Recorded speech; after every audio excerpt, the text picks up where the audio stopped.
নজর রাখবো একটা গুরুত্বপূর্ণ আপডেটে। ভোটের সার্বিক প্রস্তুতি নিয়ে আজ দিনভর নির্বাচন কমিশনের বৈঠক। পর্যবেক্ষক 3 জেলার ডিএম এসপিদের সঙ্গে সকালে বৈঠক, দুপুরে ফের বৈঠকে মুখ্য নির্বাচনী আধিকারিক আরিজ আফতাব।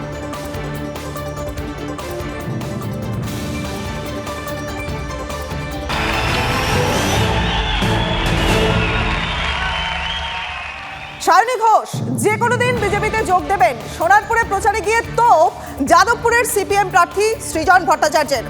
গতকাল সোনারপুরে প্রচারে গিয়ে তৃণমূল প্রার্থী সায়নী ঘোষ অভিযোগ করলেন সিপিএম এর জন্য বিজেপির বাড়বাড়ন্ত।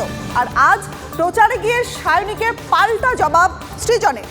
অর্জুন সিং থেকে বাবুল সুপ্রিয় নেতাদের উদাহরণ টেনে সৃজনের কটাক্ষ, বিজেপির যে কোনো দিন তৃণমূলে চলে আসতে পারে। গোডাউন একটাই, কিন্তু শোরুম দুটো আলাদা, খোঁচা সৃজনের।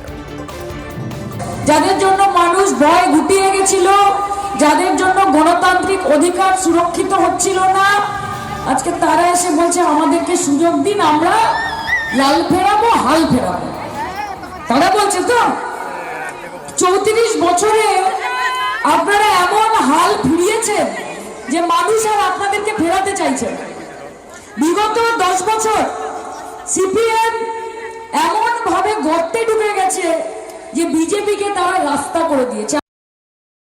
রাজীব, মুকুল, সব্যসাচী, অর্জুন সিং, বাবুল সুপ্রিয়, যারা একসময় বিজেপিকে কখনো পেয়ার হয়ে বলতো, তারা তৃণমূলকে হামতুম বলে এখন। আবার দুদিন পরে বিজেপিকে আবার বিজেপির খোপে ঢুকে যাবে না, এর কোনো গ্যারান্টি নেই। ফলত সায়নী ঘোষ সহ তৃণমূলে যারা আছেন যে কেউ যে কোনো দিন বিজেপিতে ঢুকে যেতে পারেন, আর বিজেপিতে যারা আছেন যে কেউ যে কোনো দিন তৃণমূলে ঢুকে যেতে পারে। ওই জন্য আমরা বলছি ফুল বদলে লাভ নেই, আমরা ফল বদলাবো। আর ওরা ওইটা গোডাউন একটাই, শোরুম দুটো আলাদা। ভোট আসে আবার ভোট চলে যায়। গঙ্গার ভাঙনে রাজ্যের মানচিত্র থেকে কিন্তু মুছে যেতে বসেছে মুর্শিদাবাদের শামশেরগঞ্জ মালদা দক্ষিণ লোকসভা কেন্দ্রের অন্তর্গত। ভাঙন দুর্গতদের অভিযোগ, খোঁজই নেন না এলাকার সাংসদ। এলাকাতেও সাংসদের পায়ের ধুলোই পড়ে না। সাংসদ পদক্ষেপ না করায় কেন্দ্রের সাহায্য থেকে বারবারই বঞ্চিত শামশেরগঞ্জের গঙ্গার পাড়ের বাসিন্দারা।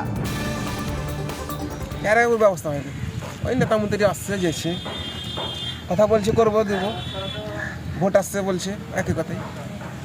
এখন চলছে এগুলো ক্ষমতাবাজি, এগুলো কোনো কাজ হবে না। বালু বস্তা নিয়ে আসছে আর চাটে দিয়ে গেলে তো আপনার মজবুত লয়, ফাঁক হয়ে থাকছে, চাটে গেল যে নিচে সাজিয়েছে, দড়ি দিয়ে বাঁধছে, দিয়ে চাটে গেলে তো বালু বস্তা সাজে হয়।